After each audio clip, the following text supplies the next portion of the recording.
Shalom Bapak Ibu, Saudara yang terkasih di dalam Tuhan. Bagaimana kabarnya?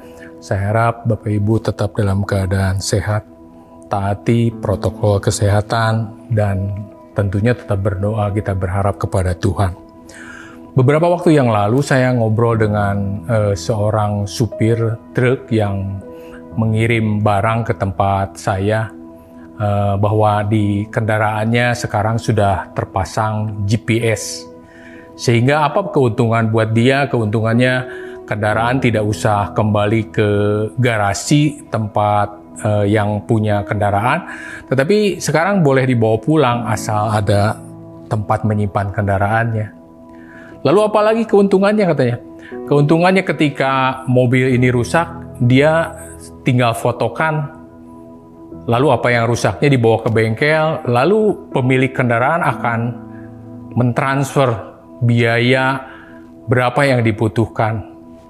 Kalau Bapak Ibu jadi supir truk, kira-kira merugikan atau menguntungkan buat kita? Segala sesuatu menjadi lebih mudah. Jadi tidak usah kembali lagi ke garasi, bisa dibawa pulang. Lalu ketika mobilnya rusak, cukup difoto saja, cari bengkel, dipercaya. Ketika kita melakukan kejujuran, akan rasanya sangat mudah. Sangat lebih senang daripada di zaman sebelumnya, sebelum dipasang GPS. Dulu ada satu kantor yang menerapkan juga anak buahnya sebagai sales, dia harus lapor ketika dia ada di mana. Dia harus share log, dia harus fotokan tempatnya ada di mana.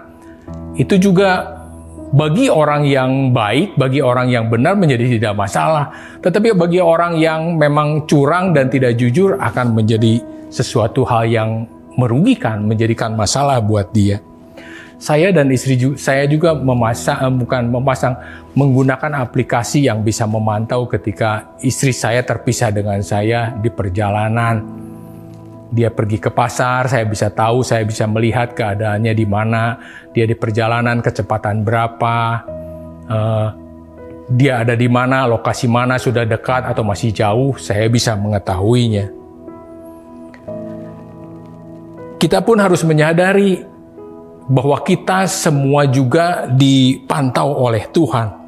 Amsal 5 ayat 21 dikatakan, karena segala jalan orang terbuka di depan mata Tuhan dan segala langkah orang diawasinya. Kita dipantau, kita diawasi, kita harus menyadari itu, bahwa kita senantiasa diawasi oleh Tuhan yang punya kuasa melakukan segalanya. GPS bisa rusak, kuota bisa habis, segala sesuatu bisa terputus ketika kita hanya menggunakan metode yang ada di dunia ini. Tetapi Tuhan tidak pernah tinggalkan setiap saudara dan saya. Dia tidak pernah tidak mengawasi, dia tidak pernah tidur. Terjemahan yang lain dikatakan, karena jalan-jalan manusia nyata di hadapan mata Allah, dan ia memperhatikan setiap langkahnya. Setiap langkah kita diperhatikan. Bukan hanya langkah kita, saudara. Bukan hanya langkah perjalanan kehidupan kita saja. Tetapi Tuhan sangat tahu segalanya. Mazmur 139 ayat 1-6 dikatakan, untuk pemimpin biduan Mazmur Daud. Tuhan, engkau menyelidiki dan mengenal aku. Tuhan selidiki kita dan kenal kita. Engkau mengetahui kalau aku duduk atau berdiri. Dia sangat tahu, engkau mengerti pikiranku dari jauh. Pikiran, bayangkan saudara. Orang kita mengenal pikiran orang lain, anak kita atau istri kita atau suami kita, kita tidak pernah tahu apa yang dipikirkan. Tetapi Tuhan tahu apa yang kita pikirkan. Engkau memeriksa aku kalau aku berjalan dan berbaring, segala jalanku kau maklumi. Sebab sebelum lidahku mengeluarkan perkataan, sesungguhnya semuanya telah kau ketahui. Sebelum kita berbicara apa saja, Tuhan sudah mengetahui. Ya Tuhan, dari belakang dan dari depan engkau mengurung aku, dan engkau menaruh tanganmu di atasku. Terlalu ajaib bagiku pengetahuan itu, terlalu tinggi, tidak sanggup aku mencapainya.